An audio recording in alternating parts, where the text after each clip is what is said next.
Now, there was a very peculiar car launch in Britain today. It's the Tesla S electric car, which claims to be able to reach 60 miles an hour in just over 4 seconds, finally putting an end to the idea that electric cars are basically milk floats without the raw power of a lawnmower engine. Well, the Tesla S is the brainchild of the American billionaire Elon Musk.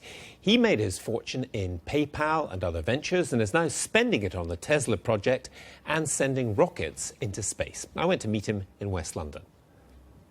What we really tried to achieve with the Model S was to create a compelling electric car, something that was really different from people's prior experience. Because most people, last time they drove an electric car, was probably a golf cart or maybe a milk float. A milk float. Yeah.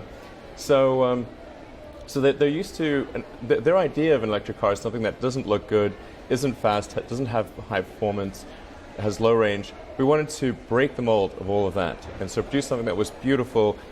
Had high acceleration, incredible handling, had tons of capability, lots of room, and really was better than any gasoline car. That's what we sought to achieve. This is the front trunk. With nothing. Yeah, with nothing in it.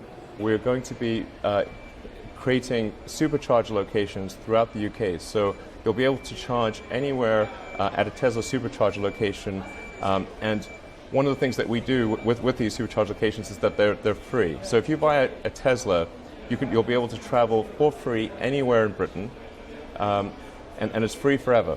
And I'll add one more thing to that, which is we're going to be installing solar panels at all of the supercharger locations, which are intended to develop or generate more electricity in the course of the year than the cars consume that charge there. So the net result is that you'll not only be able to travel for free forever, but on pure sunlight.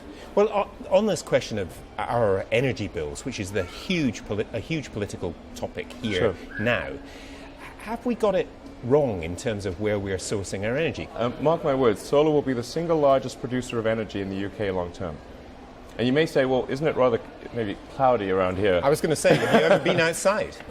Yes, and even though it's cloudy, you still get probably 80 to 90% of the energy coming through the clouds. It's just that you don't have that bright point source of a sun. And a way to appreciate this, perhaps, is to look at the fact that plants are essentially a solar-powered chemical reaction. And the UK is a very green country.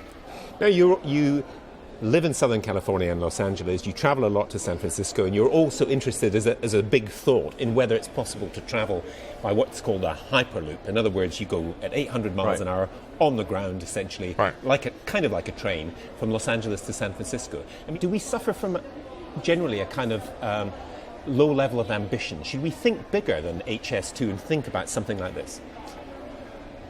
I think so. I mean, for reasons beyond the objective, we'll get there faster, it's like you want to do projects that are inspiring and that make people excited about the future. Life's got to be about more than just solving problems. You want to get up in the morning and say, yes, I'm looking forward to that thing happening. And I guess that was my essential disappointment with the California so-called high-speed rail. It's like I was looking at that, wow, and it's like, well, they've got better things. They did better things in Japan 30 years ago. They've got something way better in China. Why are we doing this and spending so much money on it? And it's going to take 20 years, and by that time we'll be 50 years behind what they've got in Japan. I mean, this just doesn't make sense. And we're behind. That was my reaction. That was your reaction to what's happening in California. Yeah. We are behind California. Oh my God, really? Difficult though, maybe, to imagine. So I mean, that's brutal. But that's most unfortunate. The other big part of Musk's life is with his company SpaceX, which is committed to improving rocket technology and even getting the human race to other planets. Do you see, really, the future must be in space for the human race? Do you really see this? This is not science fiction. This is actually going to be a fact. Absolutely. I think history fundamentally bifurcates in one of two directions. Either we are a multi-planet species and out there exploring the stars, or we are a single-planet species waiting around for some eventual extinction event. It's really that I personally I find more motivating, which is going and setting up a base on Mars would just be the greatest adventure ever.